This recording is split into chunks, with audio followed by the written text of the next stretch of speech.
Up guys, so my grandpa just called me this morning. It's Saturday morning, guys, and he told me that he was cleaning his grill out because he's having a family barbecue tonight, and he found a little nest. He was looking through the little nest and he found some baby mice. He had to take it out because he was cleaning the grill. So I don't think mom is going to come back, and if she does come back, she's going to come back to an empty nest, but they have to be removed. So he put it in a bucket and he called me to come over because I have rescued a litter of baby mice and a bunch of different things before. So guys, we are going to get a box and a warm water bottle because if they are newborn, they cannot regulate their body temperature. That is with any mammal. So we are going to get the box ready and we are going to head over.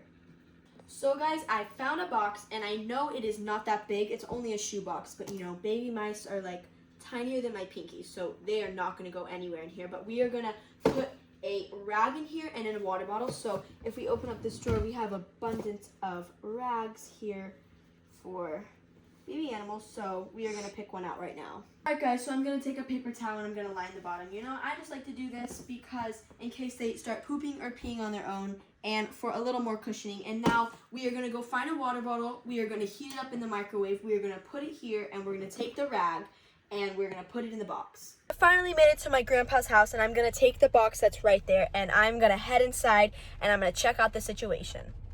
So in order to regulate their body temperature and keep them warm, what I usually do is I take a water bottle, and it doesn't matter if it's cold or room temperature, and I just take the label off before I heat it up in the microwave. And I use a water bottle because if you don't have a heating pad to plug into the wall to put in the box or whatever, you can take a water bottle and you can heat it up for a minute or two, however long it's going to keep it warm.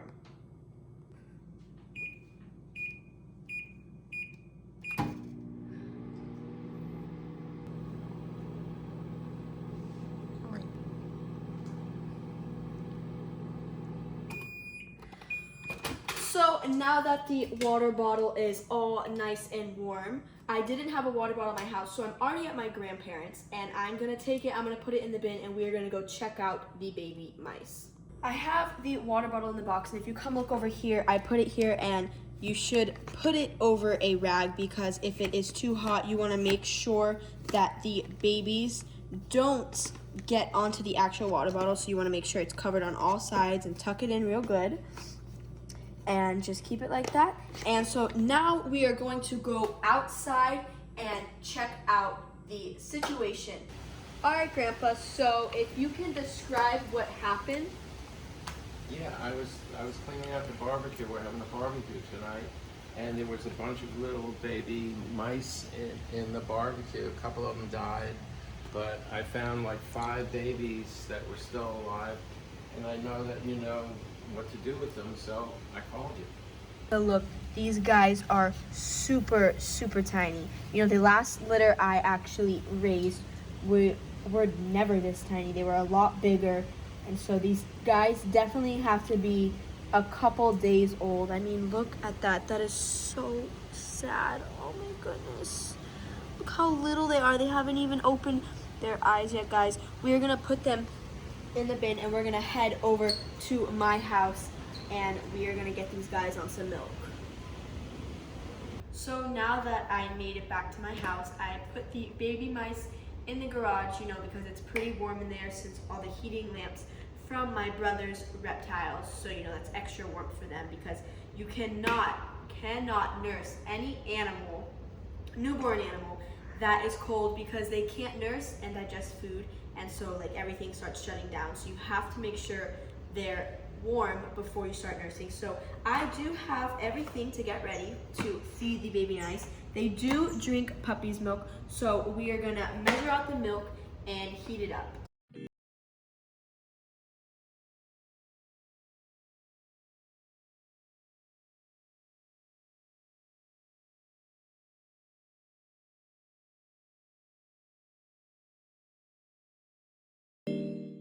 So now that I mixed all the milk together, you want to make sure that there are no chunks just in case it gets into the baby's mouth. We do not want that. So I'm going to heat it up for about 10 seconds and test the temperature. Keep videoing.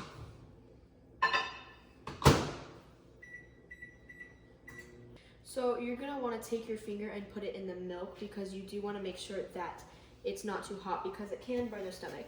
So this seems to be about right.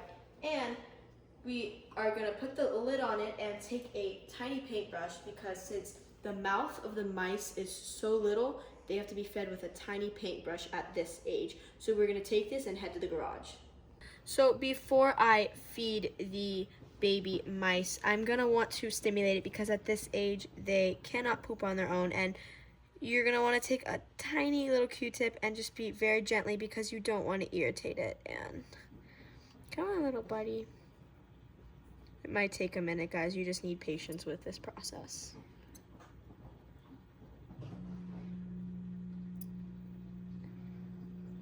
And I'm not squeezing them really hard, I'm just holding him so, he doesn't wiggle out of my hand. I don't want him to fall or anything.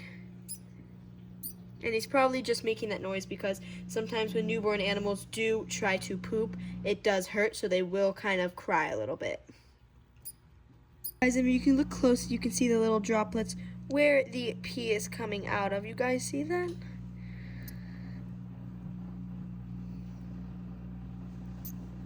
And I just want to also rub on the side so I don't irritate its actual private.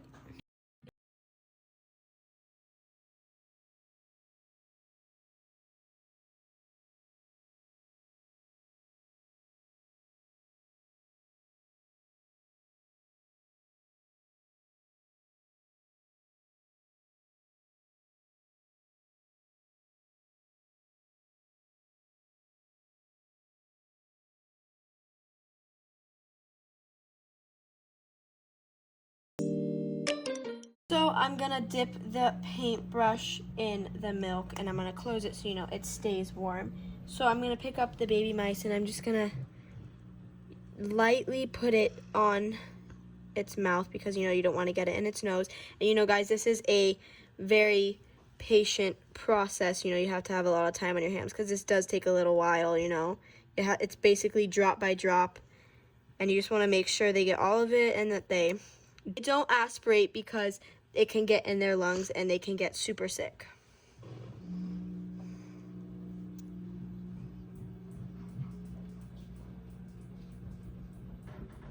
Really closely, guys, you can see if I put a little drop of milk that it's taking it in slowly, guys.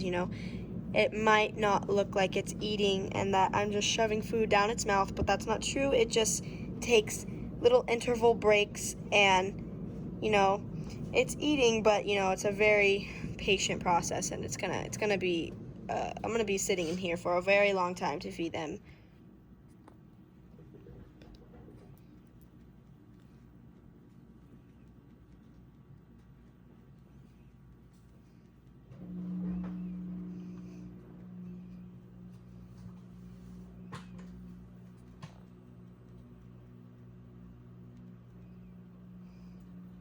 One hour later. Alright guys, that took a really long time. But if you look right here, all 5 have ate, but if you can see all that white stuff, that is the milk inside of it. And all like the fluids, their thin skin, you can just see right through it, guys. But these guys are only a couple days old, so you're gonna have to feed them every 2 hours and at night. Eventually when they start to get older, it's every 4 hours depending on their age, and then you can cut night feedings out. But these guys are super, super little, so you're gonna want to feed them every 2 hours and during the night to be able to keep them alive. So it's the next day, guys, and I just wanted to give you an update. Unfortunately, 1 out of the 5 babies did die. It's probably due to natural causes. It's probably sick, so what I'm gonna do is I'm gonna remove it so none of the other babies hopefully get sick. And I'm just gonna do my best to keep them alive, and hopefully they don't get sick from the other mice that just died. So I'm gonna turn the camera around and show you guys. So all of these 4 right here are still alive. Unfortunately, this one did die, so I am gonna take it out and remove it right now. But that is going to conclude today's video, guys. Comment down below if you think these babies are going to make it, Give this video a big thumbs up and subscribe to my channel in the link down below.